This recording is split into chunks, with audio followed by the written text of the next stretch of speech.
अच्छा, सो रही है। स्क्रीन शो रही है बेटा, लेकिन इसे बड़ी करिए स्लाइड अपनी।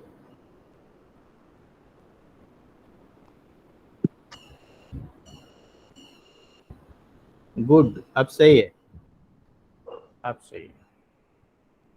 Okay, so good morning, sir, and all my batchmates. Today I am going to present you the topic aims of education.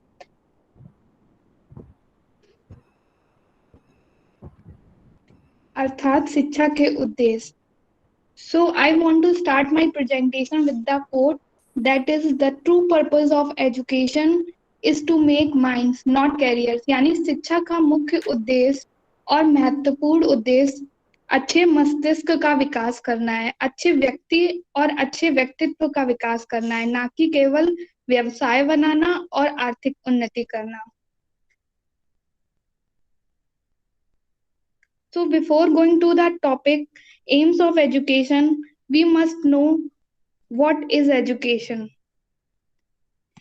Education is the continuous process of imparting or acquiring knowledge through instructions or study. It focuses on the total and optimal development of human resources. शिक्षा अध्ययन द्वारा ज्ञान प्राप्त और प्रदान करने की निरंतर प्रक्रिया है जो कि मानव साधन के सर्वोत्तम और पूर्ण विकास पर विशेष बल देती है. हम सभी जानते हैं जैसे मानव जाति ने जो भी विकास किया है वह शिक्षा के कारण ही किया है. शिक्षा से ही मानव को सभ्य, सुसंस्कृत एवं योग्य नागरिक बनाया जा सकता है.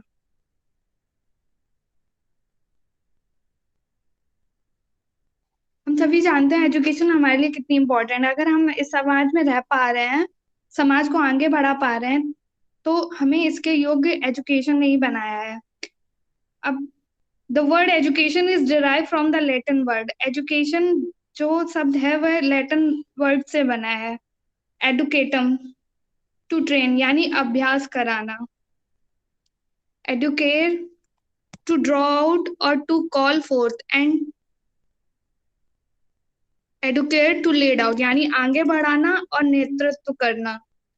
सो education is to draw out, develop powers and capacities of the individual to the optimal.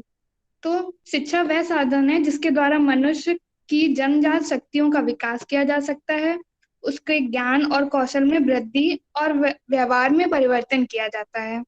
हम सभी के अंदर जन्म से ही कौशल होता है, लेकिन उसका विकास करना, उसको आगे बढ़ाना और उसका अभ्यास कराना शिक्षा का कार्य है.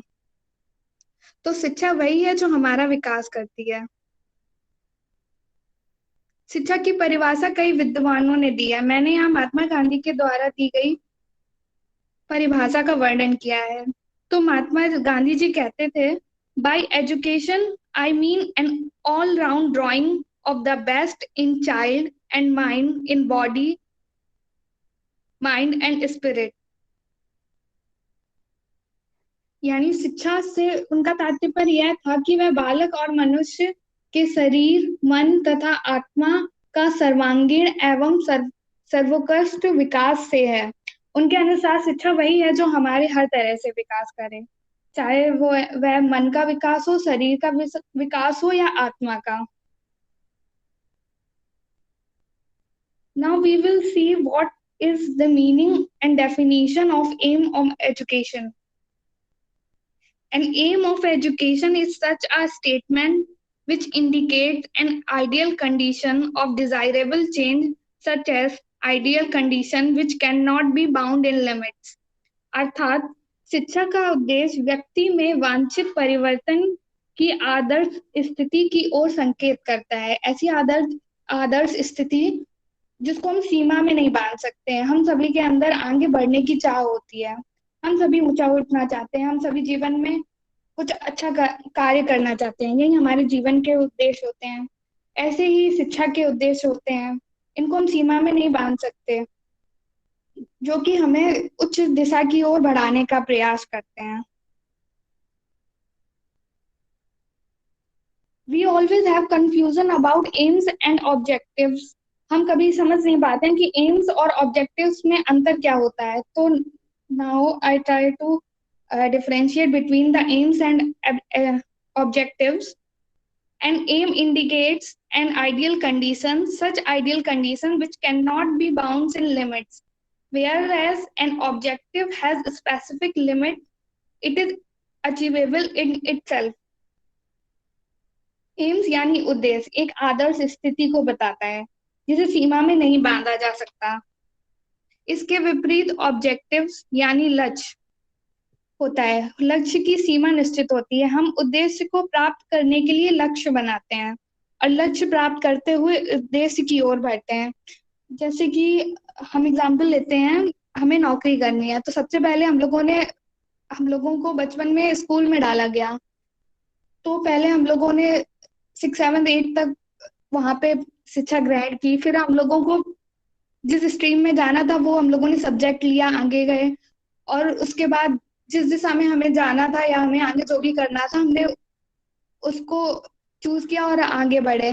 तो ये हम लोगों ने पहले छोटे छोटे उद्देश्य बनाए और फिर जो हमारा छोटे छोटे लक्ष्य बनाए, फिर जो हमारा उद्देश्य था उसके आगे बढ़े। जैसे कि हमें बच्चों को भाषा सिखाना है, तो भाषा सिखाने के लिए सबसे पहले उसको वर्ड को लिखना सिखाएंगे, वर्ड को जानना सिखाएंगे, फिर उन वर्डों से शब्द बनाना सिखाएंगे, फिर शब्दों का सार्थक समूह बनाना सिखाएंगे, वाक्य बनाना सिखाएंगे, तभी उसको भाषा का पूरा ज्ञान हो पाएगा। तो ऐसे हमने छोटे छोटे लक्ष्य बनाए, फिर उस जो उद्देश्य था यानी भाषा का ज्ञान कराना, हमने उसको वह सिखा पाया।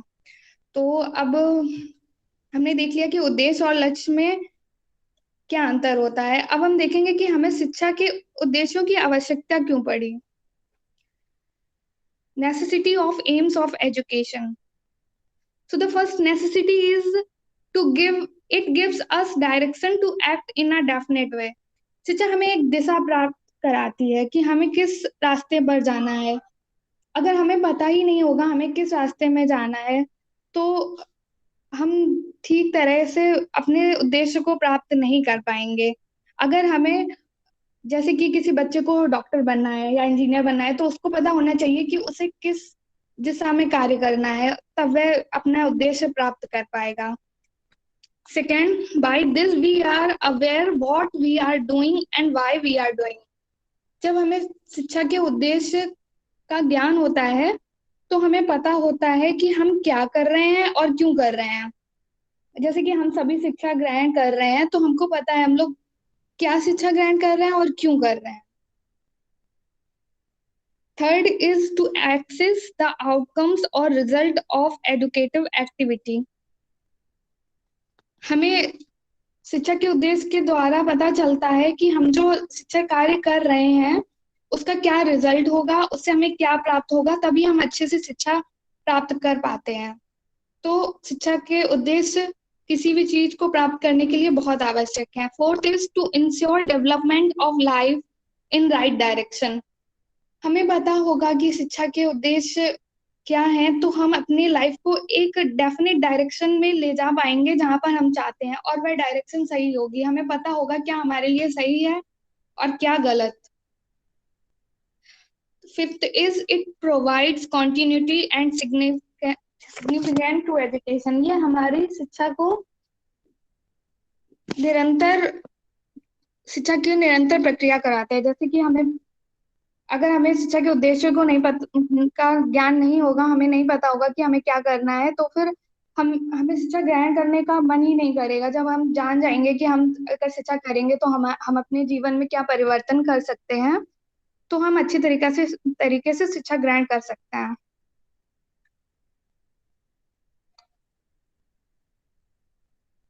हमारे देश के महान दार्शनिक विवेकानंद का कहना था, according to the Vivekanand ji, we want education by which character is formed, strength of mind is increased, the intellect is expanded, and by which one can stand on one's own feet. यानी उनका कहना था कि हमें शिक्षा की आवश्यकता है अच्छी चरित्र का निर्माण करने में, मस्तिष्क का विकास करने में और बुद्धिमत्ता का विकास करने में। हमें ऐसी शिक्षा की आवश्यकता है जिससे हम अपने पैरों पे खड़े हो सकें, हम लोग अपनी जिम्मेदारी खुद उठा सकें। जब हम लोग एक अच्छी शिक्षा प्राप्त करेंगे और जब हम एक अच्छी दिशा में जाएंगे तो हम इस काबिल बन पाएंगे कि हम अपनी जिम्मेदारी खुद उठा सकते हैं. Now we will see on which basis the aims of education form. First is philosophical basis, अर्थात दार्शनिक आधार. हम सभी के ब्रह्मांड और मानव जाति दोनों के प्रति अलग अलग दृष्टिकोण है. कुछ लोग कहते हैं कि इस संसार का निर्माण किसी आध्यात्मिक शक्ति ने किया है. वहीं कुछ लोगों का मानना है ये केवल केवल प्राकृतिक पदार्थ और क्रियाओं का परिणाम है. आध्यात्मिक विचारधारा वाले लोग यह मानते हैं मनुष्य का जीवन का अंतिम उद्देश्य आत्मविभूति होना चाहिए, यानी हमें आत्मा का ज्ञान होना चाहिए. हमारे जीवन का मुख्य उद्देश्य सिर्फ आत्मा का ज्ञान होना चाहिए. वहीं दूसरी तरफ होते हैं भौतिकवादी लोग. वह आत्मा और परमात्मा पर विश्वास नहीं करते हैं. वह सिर्फ मनुष्य के जीवन को ही सत्य मानते हैं. वह सिर्फ भौतिक जगत का ज्ञान देते हैं और अधिक से अधिक उपयोग करने के लिए हम उनका अधिक से अधिक कैसे उपयोग कर सकते हैं, हम उससे कैसे अधिक से अधिक सुख प्राप्त कर सकते हैं, सिर्फ यही सिखाते हैं. तो जो आध्यात्मिक विचारधारा वाले होते हैं उनके अकॉर्डिंग शिक्षा के उद्देश्य ये होने चाहिए कि हमें आत्मा का ज्ञान होना चाहिए. वहीं जहाँ भौतिकवादी लोग होते हैं तो उनके अकॉर्डिंग हमें जीवन का सही ज्ञान होना चाहिए, हमें भौतिक जगत का सही ज्ञान होना चाहिए. तो दोनों के अकॉर्डिंग शिक्षा के उद्देश्य अलग अलग होते हैं. तो हम दार्शनिक आधार पर शिक्षा के उद्देश्य निर्धारित करते हैं.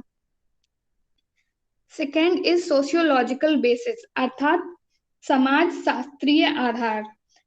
शिक्षा के उद्देश्य निश्चित करने में समान जीवन शैली का काफी प्रभाव पड़ता है. समाज की संरचना कैसी होगी, सांस्कृतिक और धार्मिक स्थिति कैसी है, इन सब का प्रभाव शिक्षा के स्वरूप निर्धारण करने पर पड़ता है. जैसे कि हम उदाहरण के तौर पर लेते हैं. पहले स्त्री और पुरुष में समानता नहीं थी. पहले पुरुषों का काम बाहर जाके कार्य करना था और स्त्रियों का कार्य घर की चार दीवारों में रहना था. तो तब स्त्रियों को ज्यादा शिक्षा नहीं दी जाती थी. उनको सिर्फ इतनी शिक्षा दी जाती थी कि वह पढ़ लिख सके.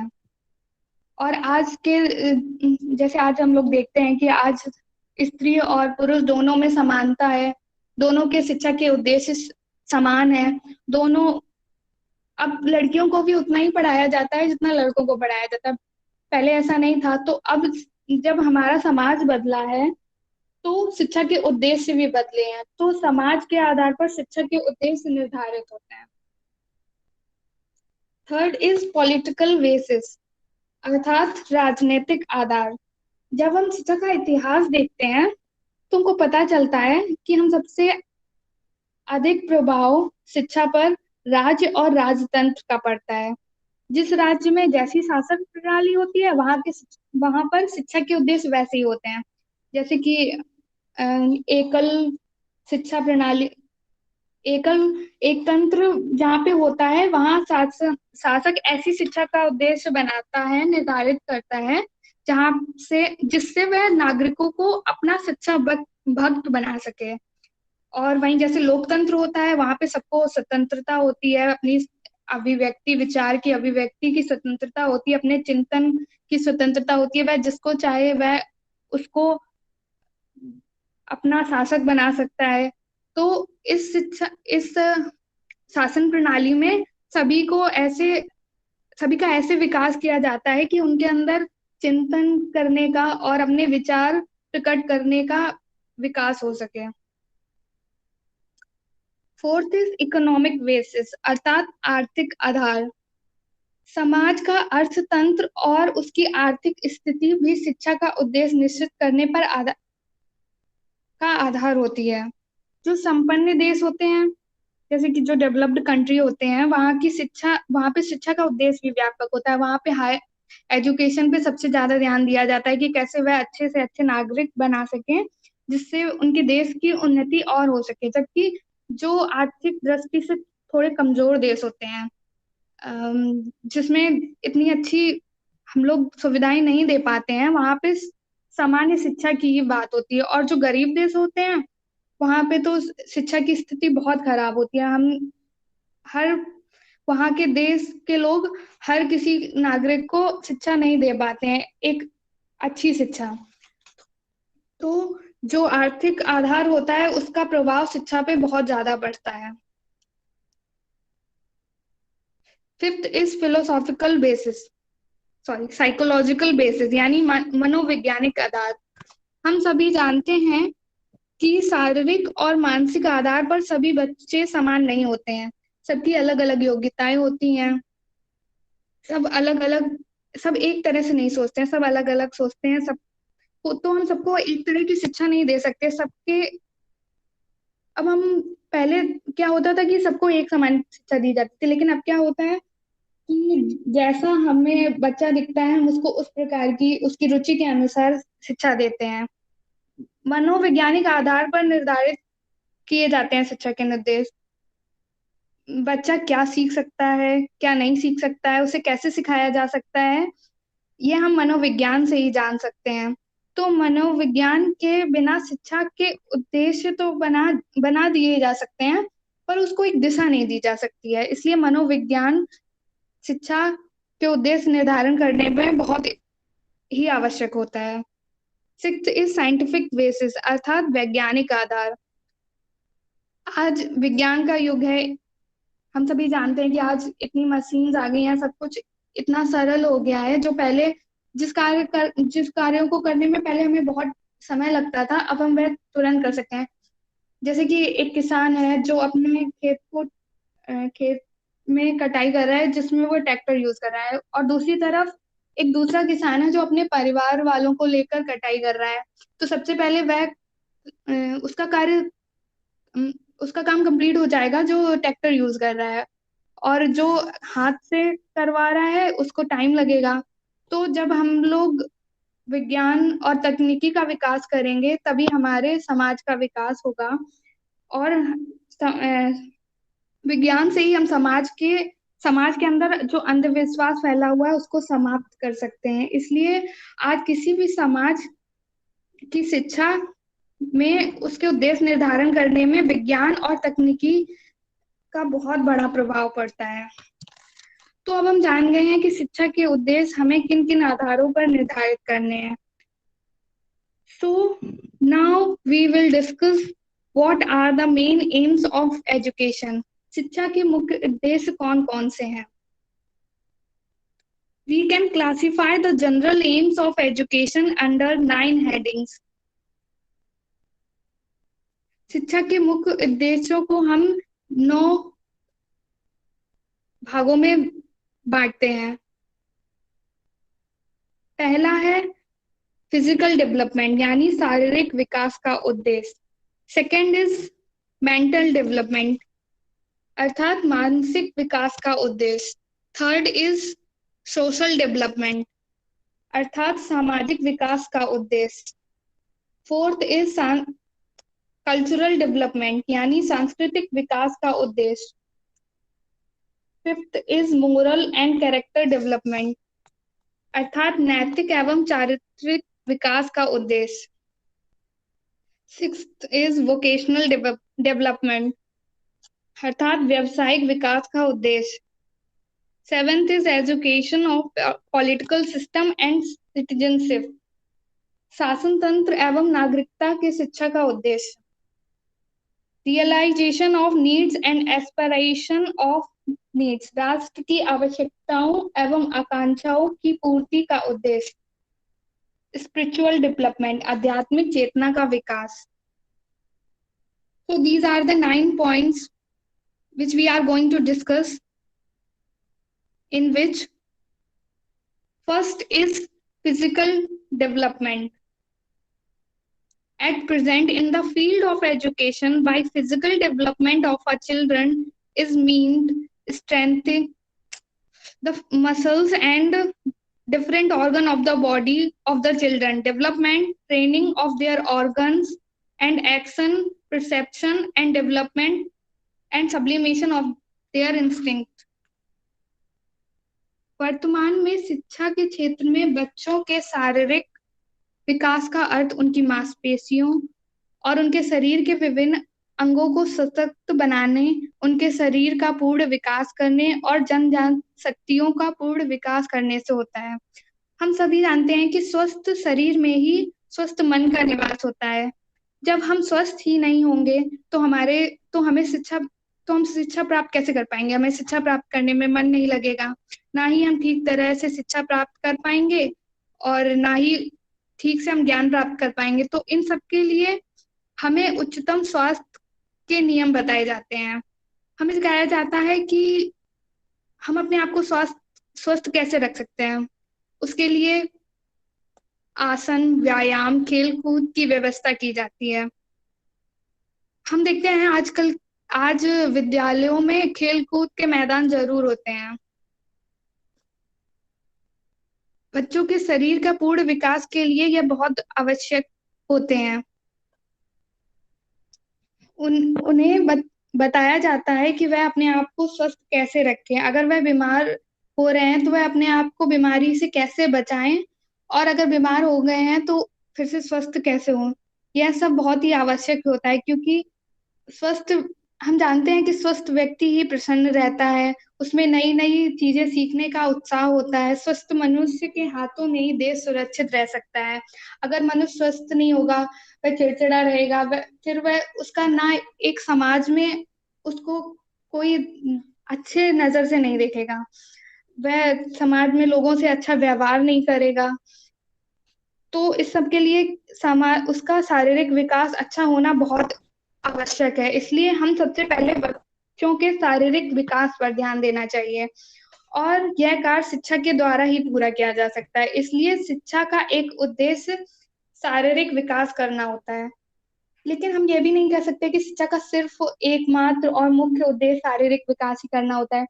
जैसे कि कुछ लोग होते हैं जिनका शारीरिक विकास बहुत अच्छा होता है, लेकिन उनके अंदर समाज में ठीक तरह से चलने का ज्ञान नहीं होता है। वह लड़ाई झगड़े में लगे रहते हैं, उन्हें नहीं पता होता है कि उनको दूसरों के साथ व्यवहार कैसे करना है। तो यह सब भी गलत है। तो फिर एक अच्छे समाज का विकास नहीं हो सकता है। तो हमें शारीरिक विकास पर तो ध्यान देना है, उसके साथ हमें व्यक्ति के मानसिक, सामाजिक और सांस्कृतिक विकास पर भी ध्यान देना है। So the second is mental development.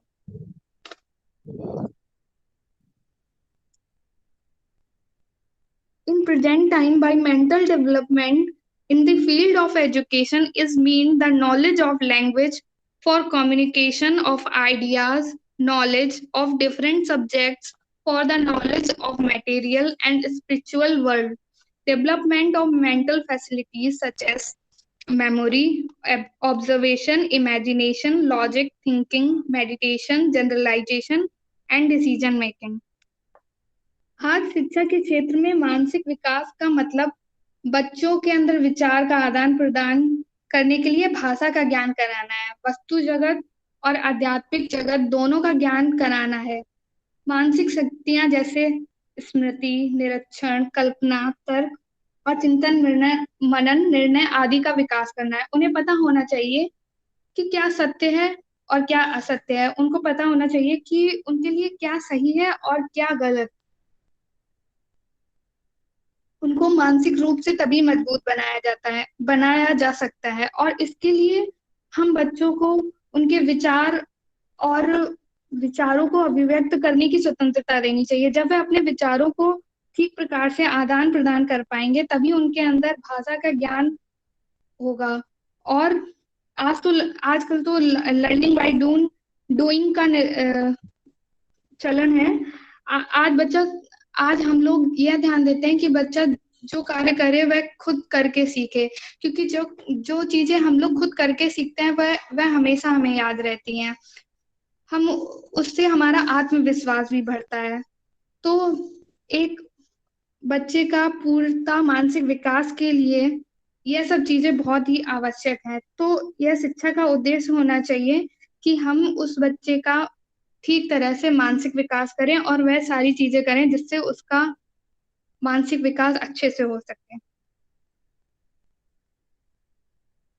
The third aim of education is social development. In the field of education, it includes all such things as training the children in language, living manners, customs, and conduct of society, enabling them to adjust in the society and to make them sensitive to the good and evil of the society. मनुष्य एक सामाजिक प्राणी है, तो शिक्षा के क्षेत्र में बच्चों के अंदर हमें प्रेम, सहानुभूति और सहयोग की भावना का विकास करना बहुत जरूरी है, तभी उसके अंदर सामाजिक विकास हो सकता है। सभी अपने समाज की भाषा जानते हैं, रहन सहन की तरीके जानते हैं, रीति रिवाज जानते हैं और आचार विचार सीखकर इस समाज में रहने के योग्य बनते हैं। जब हम शिक्षा के क्षेत्र में सामाजिक विकास की बात करते हैं, तो उसमें बच्चों के अंदर हमें यह प्रतिभा डेवलप करनी होगी कि हम उनको पता हो कि जो समाज है उसमें अच्छाई क्या है और बुराई क्या है, तभी वह समाज की अच्छाइयों को आगे बढ़ा सकते हैं और बुराइयों को समाप्त कर सकते हैं। इसलिए इसके लिए हम लोगों ने देखा है कि विद्यालयों में कई प्रकार के सामूहिक कार्यक्रम आयोजित किए जाते हैं। उसमें अलग अलग समाज के अलग अलग लोग आते हैं, बच्चे उनसे मिलते हैं, उनके अंदर ये भावना, प्रेम सहानुभूति की भावना होती है, सहयोग की भावना उत्पन्न होती है। उन्हें पता लगता है कि हमारे समाज में क्या अच्छाइयां हैं और क्या बुराइयां हैं, तभी वह उन सबको बदल सकते हैं।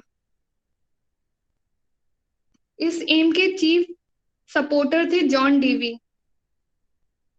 उनके अकॉर्डिंग किसी भी राज्य की एजुकेशन हमें ऐसी डिजाइन करनी चाहिए जिससे हमारे समाज को आगे बढ़ाया जा सके और उसको अच्छी तरीके से आगे बढ़ाया जा सके और उसको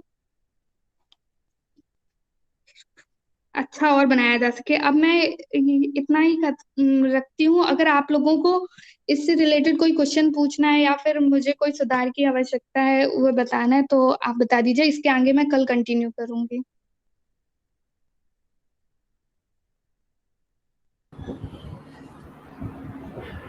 आप लोग अपने प्रश्न अंकिता से रख सकते हैं, जो प्रेजेंटेशन इन्होंने किया उससे रिलेटेड प्रश्न, कोई भी विद्यार्थी है किसी का प्रश्न? सर बहुत अच्छा एक्सप्लेन किया, हिंदी और इंग्लिश दोनों वर्जन में। कोई दिक्कत नहीं सर, अच्छा। पूजा कंडपाल। Yes sir. बहुत बढ़िया, एकदम सही बात। Yes sir. चेतना कटियार, जी सर। फीडबैक दीजिए। सर अच्छा था प्रेजेंटेशन, और मतलब हिंदी जितनी एक्सपेक्ट नहीं की थी अंकिता से, कितनी अच्छी हिंदी बोलेंगी, हिंदी अच्छी, काफी अच्छे से एक्सप्लेन किया, इंग्लिश वर्ड्स को मतलब अपनी भाषा में भी समझाया। अच्छा था प्रेजेंटेशन सर। जी जी जी, और उदाहरणों के माध्यम से एक्सप्लेन किया चीजों को। जी सर, मतलब ताकि इफेक्टिव और रिलेट कर पाए हम लोग। और सर मतलब आराम से, मतलब स्पीड भी बहुत ज्यादा नहीं थी कि हम लोग समझ ना पाए, पॉज लेते लेते हुए समझाया अच्छे से, मतलब समझ में आया जितना भी समझाया अभी तक। Good. Welcome. Debashish,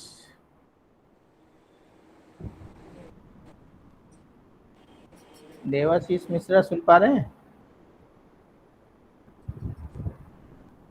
yes sir, सुन पा रहे हैं। फीडबैक दीजिए। सर बहुत ही सही तरीके से समझाया है सर, मगर जैसे कुछ चीजों में, जैसे जो पॉइंट्स इन्होंने बताए थे तो वो सर थोड़ा सा तेजी से बता दीजिए, थोड़ी सी स्पीड। तो सर अगर इसको देख रहा हो या कोई पॉइंट्स नोट डाउन कर तो थोड़ा सा मतलब ऊपर नीचे या और रिपीट कर सकता है। बाकी तो सर ओवरऑल बहुत अच्छी तरीके से।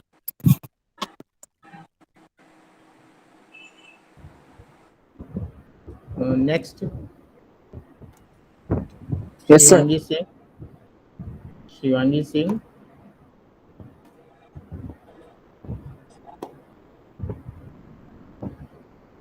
शिवांगी, आवाज आ रही है?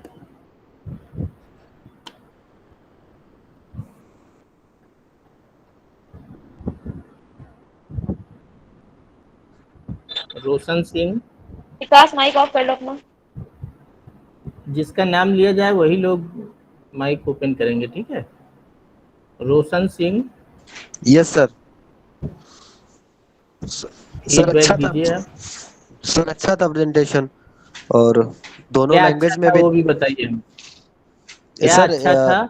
हाँ हाँ, इसको बताना है, सर। एक शब्द में नहीं कहना अच्छा था। जी सर। सर दोनों लैंग्वेज में था, तो जैसे कुछ लोगों को इंग्लिश समझ में आती है, और कुछ लोगों को हिंदी समझ में नहीं आती, तो मतलब दोनों लैंग्वेज वाले लोग समझ सकते हैं। कुछ लोग मतलब प्रेजेंटेशन की जो स्लाइड्स है उनको ही पढ़ के समझ सकते हैं, तो इसलिए हिंदी में भी समझाया भी और इंग्लिश में शो किया, तो ये भी अच्छा रहा। और जो स्पीड थी वो भी स्पीड भी मतलब बहुत ज़्यादा स्लो भी नहीं थी, और फास्ट भी नहीं, ठीक थी। वैसे ऐसे ठीक ही थी, स्पीड भी ठीक थी। और समझाया ऐसे ही कि मतलब हर चीज को रिलेट किया, और जैसे पढ़ के नहीं सुनाया, जैसे स्लाइड्स तो मतलब समझाते हुए सुनाया, ऐसा नहीं लग रहा था कि पढ़ के सुना रही है अंकिता। तो अच्छा था सर, जो मुझे लगा। चलिए बहुत अच्छा। ठीक है अंकिता, आपका प्रेजेंटेशन बहुत अच्छा था, बहुत मेहनत की थी आपने। Okay, ठीक thank है, you, आगे sir. भी हम लोग उम्मीद करते हैं कि आगे भी जो विद्यार्थी हैं हमारे मेहनत करेंगे, ठीक है, और अच्छे से प्रेजेंटेशन करेंगे। ठीक, कल किसका है? सर अभी पूरा कंप्लीट नहीं हुआ है।